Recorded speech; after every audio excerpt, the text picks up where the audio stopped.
नमस्कार, सूर्या समाचार देख रहे हैं आप और मैं हूं आपके साथ शिवम चतुर्वेदी।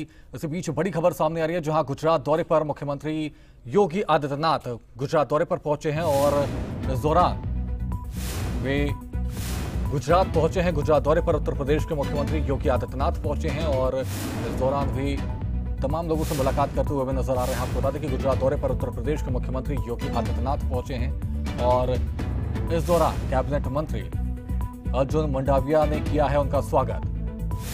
आपको बता दें कि स्टैच्यू ऑफ यूनिटी पहुंचकर सरदार पटेल को उन्होंने नमन किया है। तो बड़ी खबर आपसे साझा कर रहे हैं, जहां गुजरात दौरे पर उत्तर प्रदेश के मुख्यमंत्री योगी आदित्यनाथ पहुंचे हैं और इस दौरान उन्होंने साथ में कई मंत्री और नेता भी मौजूद हैं। आपको बता दें कि इस दौरान उन्होंने अर्जुन मंडाविया से मुलाकात की है और उन्होंने उनका स्वागत किया है। तो गुजरात दौरे पर उत्तर प्रदेश के मुख्यमंत्री योगी आदित्यनाथ हैं। गुजरात दौरे पर पहुंचे उत्तर प्रदेश के मुख्यमंत्री योगी आदित्यनाथ। इस दौरान तस्वीरों के माध्यम से आप देख सकते हैं कि किस तरीके से वे वहां पहुंचे और तमाम जो अन्य लोग उनके साथ मौजूद हैं। स्टैच्यू ऑफ यूनिटी पहुंचकर सरदार पटेल को किया नमन। आपको बता दें कि गुजरात दौरे पर पहुंचे हैं और इस दौरान उनका स्वागत अर्जुन मंडाविया ने किया है। बड़ी खबर आपसे साझा कर रहे हैं, जहां पर गुजरात दौरे पर मुख्यमंत्री योगी आदित्यनाथ पहुंचे हैं और इस दौरान उनका स्वागत अर्जुन मंडाविया ने किया है और कैबिनेट मंत्री अर्जुन मंडाविया ने उनका स्वागत किया है। वहीं उत्तर प्रदेश की योगी सरकार लगातार ऐसे कई कदम उठा रहे हैं जिससे सीएम योगी सिर्फ प्रदेश में ही नहीं बल्कि अन्य राज्यों में भी काफी लोकप्रिय हैं, जिसने एक बार फिर सीएम योगी ने सिद्ध कर दिखाया है कि आखिर वे अन्य राज्य में क्यों लोकप्रिय हैं। दरअसल सीएम योगी ने प्रदेश की महिलाओं और बेटियों के लिए एक ऐसा फैसला लिया है जिसने प्रदेश की करोड़ों महिलाओं की चिंता को दूर कर दिया है। आखिर क्या है वो फैसला, देखिए इस रिपोर्ट में।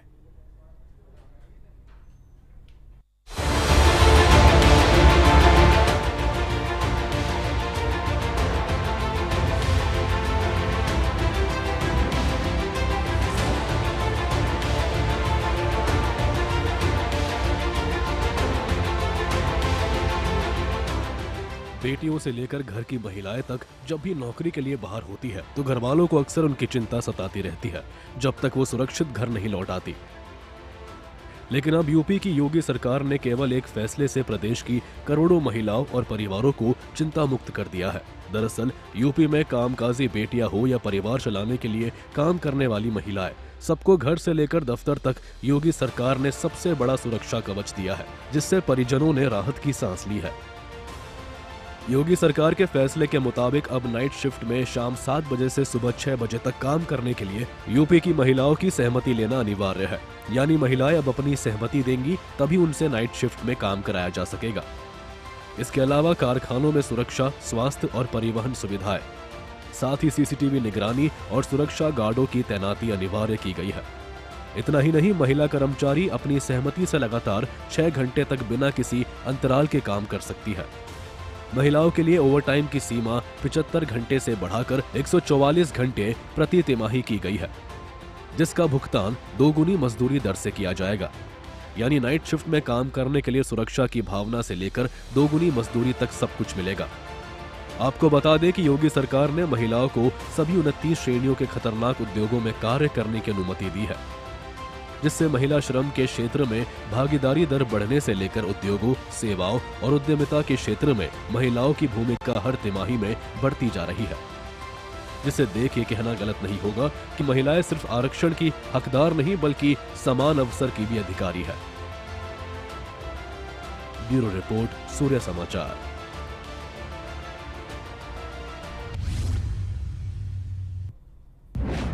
वहीं FHI जूनियर पुरुष हॉकी विश्व कप 2025 की ट्रॉफी बुधवार को लखनऊ पहुंची, जिसके स्वागत समारोह में मुख्यमंत्री योगी आदित्यनाथ शामिल हुए, जिन्होंने कार्यक्रम को संबोधित किया और खिलाड़ियों को आगामी प्रतियोगिताओं के लिए बधाई दी। ये रिपोर्ट देखिए।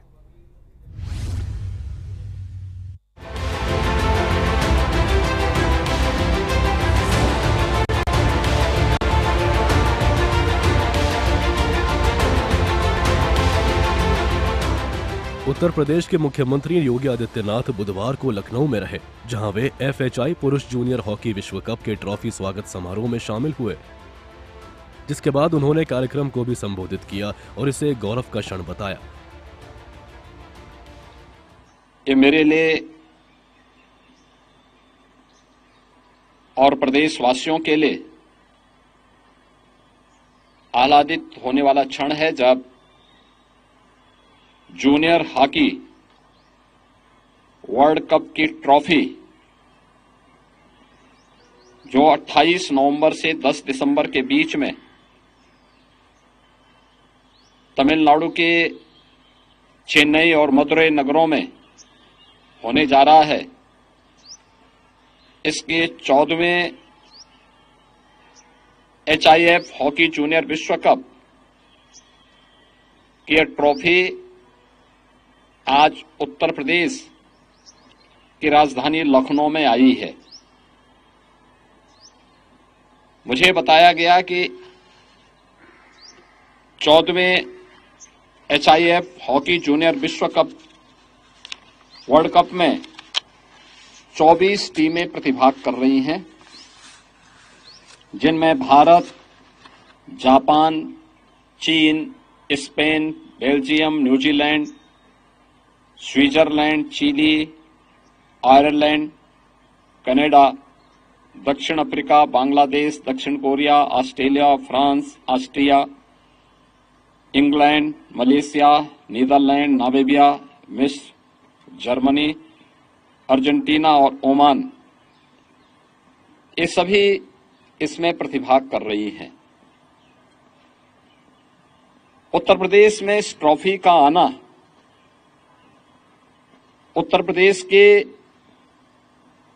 स्वर्णिम इतिहास का स्मरण कराने वाला क्षण भी है। इस दौरान उन्होंने प्रदेश के कुछ खिलाड़ियों का भी जिक्र किया, जिन्होंने हॉकी के क्षेत्र में अपना अहम योगदान दिया और हॉकी को एक विशेष पहचान दिलाई। हॉकी इंडिया में उत्तर प्रदेश का योगदान अविस्मरणीय है। हॉकी के जादूगर के रूप में विख्यात मेजर ध्यानचंद इसी उत्तर प्रदेश की धरती में जन्म लिए थे और उनके नेतृत्व में भारतीय हॉकी टीम ने 3 ओलंपिक में हॉकी के लिए भारत के लिए गोल्ड मेडल जीतने में सफलता प्राप्त की थी। उत्तर प्रदेश के अंदर ही मेजर ध्यानचंद की स्मृतियों को बनाए रखने के लिए हमारी सरकार मेरठ में मेजर ध्यानचंद स्पोर्ट्स यूनिवर्सिटी का निर्माण कार्य कर रही है, जिसमें पहला सत्र इस वर्ष से प्रारंभ हो चुका है। इसके साथ ही भारतीय हॉकी से जुड़े हुए और भारतीय हॉकी के एक बहुत ही यशस्वी जो खिलाड़ी थे श्री केडी सिंह बाबू, वह भी उत्तर प्रदेश में ही जन्मे थे और श्री केडी सिंह बाबू की स्मृति को जीवंत बनाए रखने के लिए बाराबंकी में स्थित उनके पैतृक आवास को एक बेहतर म्यूजियम के रूप में बनाने के लिए उत्तर प्रदेश सरकार ने उस हवेली को लेकर के और उसमें केडी सिंह बाबू और हॉकी इंडिया के एक अच्छे म्यूजियम को बनाने की कार्रवाई वहां पर वर्तमान में राज्य सरकार की चल रही है। कार्यक्रम को संबोधित करते हुए उन्होंने बताया कि इस खेल का आयोजन तमिलनाडु में होने जा रहा है, जिसे लेकर उन्होंने तमिलनाडु सरकार को शुभकामनाएं और खिलाड़ियों को बधाई दी। आज जब जूनियर हॉकी वर्ल्ड कप की जो 28 नवंबर से 10 दिसंबर के बीच में तमिलनाडु में होने जा रहा है, इस आयोजन से जुड़ी हुई ट्रॉफी के उत्तर प्रदेश आगमन पर मैं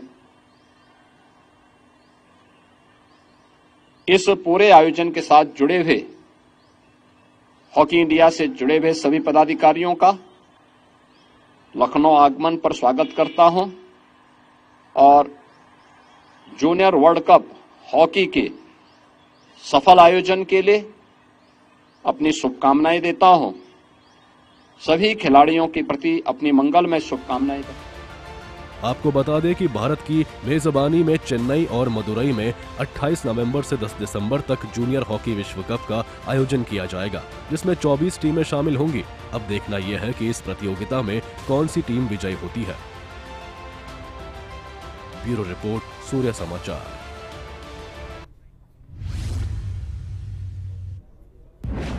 वहीं बिहार विधानसभा चुनाव संपन्न हो चुका है, जिसके बाद अब राजनीतिक प्रतिक्रियाएं भी सामने आने लगी है। एक तरफ जहां योगी कैबिनेट के मंत्री एनडीए की जीत का दावा कर रहे हैं, वहीं दूसरी तरफ महागठबंधन के नेता भी अपनी पार्टी की जीत का दावा कर रही है। ये रिपोर्ट देखिए।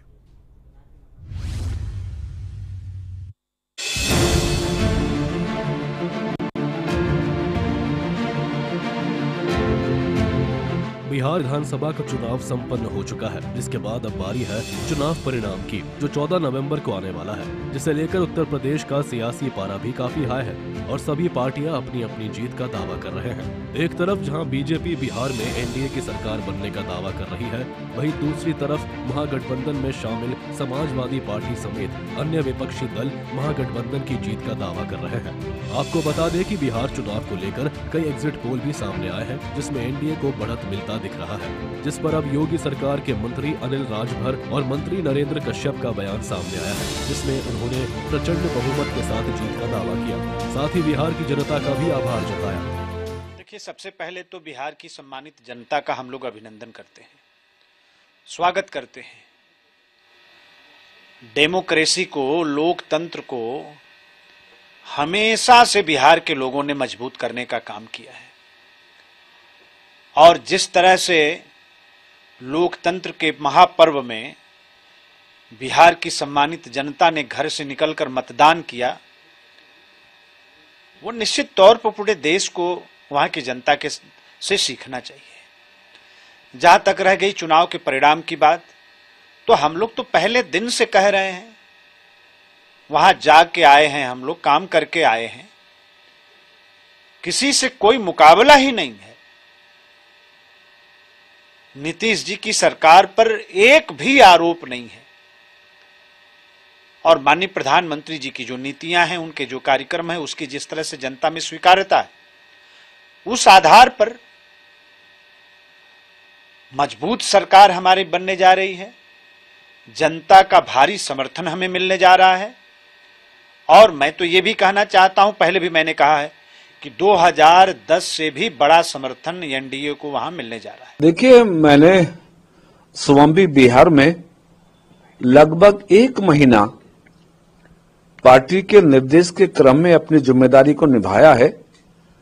जिस प्रकार से डबल इंजन की सरकार की महत्वपूर्ण योजनाओं को लेकर जनता के बीच में एक बेहतरीन मैसेज था और खासतौर से महिलाओं में, जिन्हें रोजगार से जोड़ने के लिए 101 करोड़ 41 लाख महिलाओं के अकाउंट में 10-10 हजार रुपए देने की योजना सरकार ने साकार की और बिहार के अंदर 50 लाख नौजवानों को नौकरियां देने के साथ साथ आने वाले समय में 1 करोड़ लोगों को नौकरी और रोजगार देने का संकल्प लिया।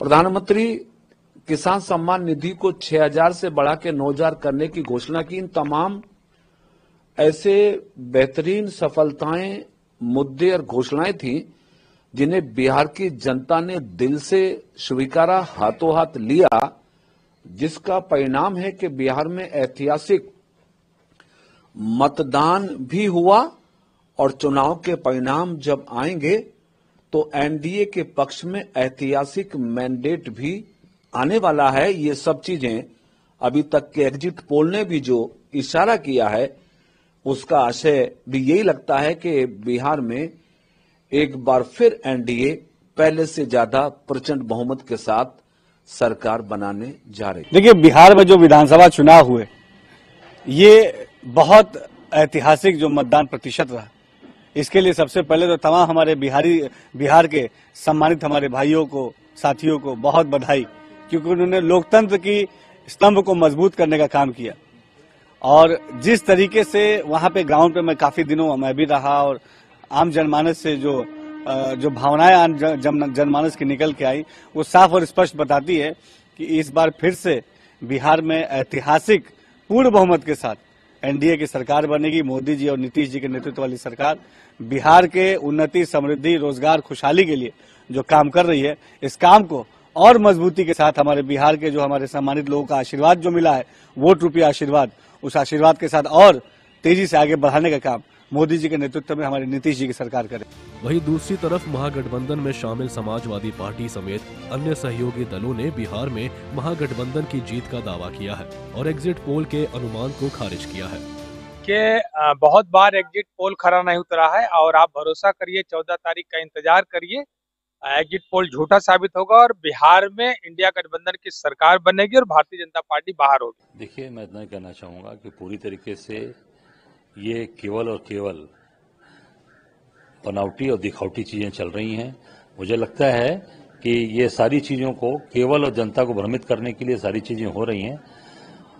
इसके पहले भी एग्जिट पोल आए हैं, आपने एग्जिट पोल देखा है कि 400 पार दिखा रहे हैं तमाम चीजें, पर कोई दम नहीं हुआ। मुझे लगता है कि निश्चित तौर से एग्जिट पोल फेल होगा और वहां पर महागठबंधन की सरकार बनेगी। काबिल गौर है कि बिहार के सभी प्रत्याशियों की किस्मत ईवीएम में कैद हो चुकी है, जिसका पिटारा अब 14 नवंबर को खुलेगा। अब देखने वाली बात यह होगी जनता ने किस पार्टी को अपना आशीर्वाद दिया है और वहां किसकी सरकार बनेगी। ब्यूरो रिपोर्ट, सूर्य समाचार।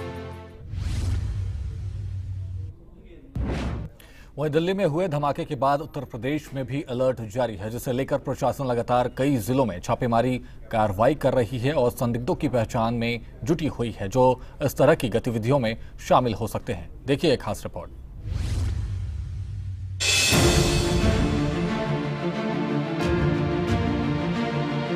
दिल्ली में हुए विस्फोट के बाद उत्तर प्रदेश में भी प्रशासन अलर्ट मोड पर है और वो लगातार कई इलाकों में छापेमारी कर रही है, जिससे इस तरह की घटना को टाला जा सके। चाहे कानपुर हो या मेरठ या रायबरेली, सभी जिलों में पुलिस लगातार कार्रवाई कर रही है।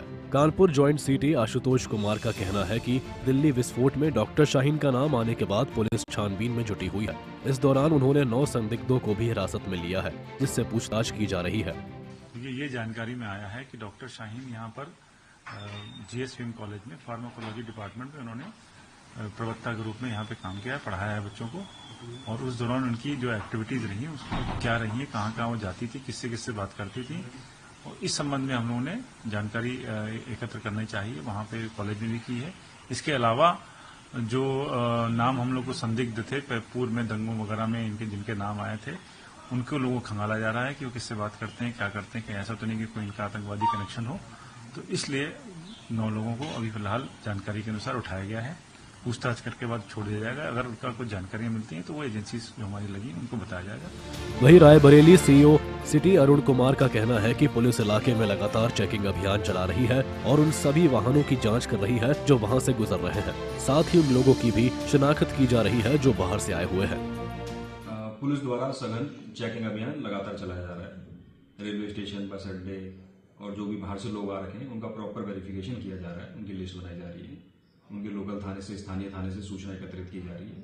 अगर कोई भी संदिग्ध या किसी भी गलत प्रकार का व्यक्ति मिलेगा तो उसके विरुद्ध कार्रवाई की जाएगी। कुछ ऐसे यहाँ पे देखे जाए कुछ दुकानदार बाहर से उनकी किस तरह से क्या? हाँ, उनके लिए भी हम पूरी लिस्ट बनाकर उनके स्थानीय थाने से पूरा वेरिफिकेशन उनका करवाया जा रहा है। संभल के डीएम डॉक्टर राजेंद्र पेंसिया और मेरठ के एडीजी भानु भास्कर ने भी बताया कि प्रशासन मुस्तैदी के साथ इलाके में गश्त कर रही है, जिससे लोगों में दहशत के माहौल को कम किया जा सके, साथ ही प्रदेश में शांति व्यवस्था बनी रहे। दृष्टि से दिल्ली की जो दुखद घटना हुई है, उसके बाद जितना हमें अंतर राज्य सीमा है और अंतर जनपदीय सीमा है, लगातार चेकिंग की जा रही है। शासन के निर्देशों के क्रम में और संवेदनशीलता के दृष्टिगत रखते हुए मेरे और कप्तान साहब के द्वारा फुट पेट्रोलिंग की गई और हमारे यहाँ 19 मजिस्ट्रेट लगाए गए। इसके साथ में पुलिस के जितने भी अधिकारीगण हैं और कर्मचारीगण हैं, सभी हमारे कांस्टेबल्स हैं, सभी ने मिल करके गश्त की। इसके साथ में पीएससी ने भी एक भ्रमण किया और जो सीसीटीवी कैमरा है वो हमने सेफ सिटी प्रोजेक्ट के अंतर्गत लगाए हैं, उनको 100% हमने चालू कर दिया है, तो उससे भी निगरानी की जा रही है। और जो हमारे शहर के एंट्री और एग्जिट पॉइंट हैं, दोनों पर बैरिकेडिंग करके और 100% जो वाहन हैं उनकी चेकिंग की जा रही है। और धारा 163 31 अक्टूबर को पुनः हमने लागू कर दी थी, तो धारा 163 भी लागू है। गौरतलब है कि दिल्ली में हुए धमाके के बाद जांच एजेंसियां की नजर अब उत्तर प्रदेश पर टिकी हुई है। वहीं उत्तर प्रदेश की योगी सरकार भी अलर्ट मोड पर है, जिसे लेकर प्रशासन लगातार कार्रवाई में जुटी हुई है और संदिग्धों की पहचान कर उनसे पूछताछ कर रही है, जिससे कुछ और खुलासा हो सके। ब्यूरो रिपोर्ट, सूर्य समाचार। वहीं उत्तर प्रदेश के बहराइच में एक बार फिर भेड़िए का आतंक देखने को मिला है, जहां एक भेड़िए ने 8 साल के मासूम पर जानलेवा हमला कर दिया, जिसमें मासूम की बहन भी गंभीर रूप से घायल हो गई। फिर कैसे बची बच्चे की जान, इसे जानने के लिए यह रिपोर्ट देखिए।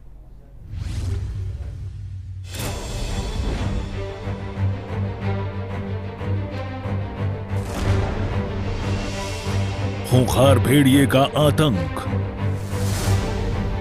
8 साल के मासूम पर हमला, बच्चे की हालत गंभीर, भेड़िए को पकड़ने में जुटी टीम। बहराइच में एक बार फिर एक खूंखार भेड़िए ने 8 साल के मासूम बच्चे पर जानलेवा हमला कर दिया, जिसमें वो गंभीर रूप से घायल हो गया, जिसकी हालत गंभीर बताई जा रही है। परिजनों की माने तो भेड़िए ने बीते मंगलवार को घर के बाहर पानी पीने के लिए निकले मासूम पर हमला कर दिया और कुछ दूर तक घसीट कर ले गया, जिसकी आवाज सुनकर उसकी बहन उसे बचाने के लिए दौड़ी, लेकिन भेड़िए ने उस पर भी हमला कर दिया और वो घायल हो गई।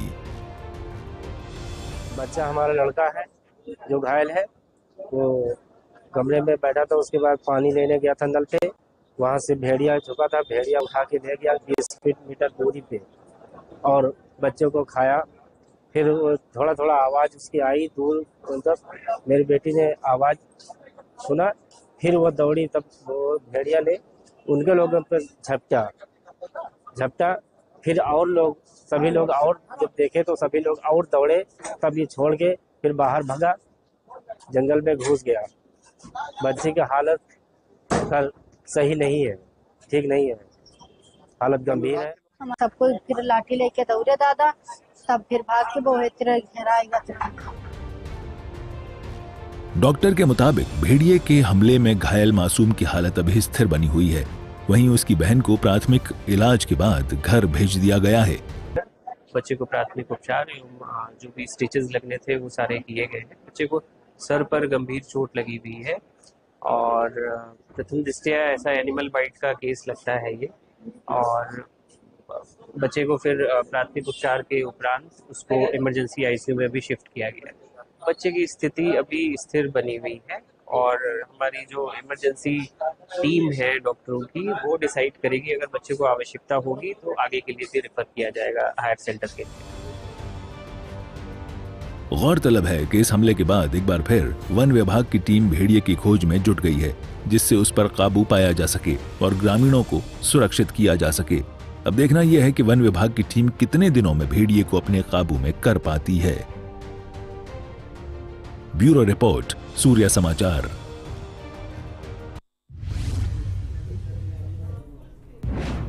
फिलहाल यूपी लाइव में इतना ही। आप बने रहिए सूर्य समाचार के साथ। नमस्कार।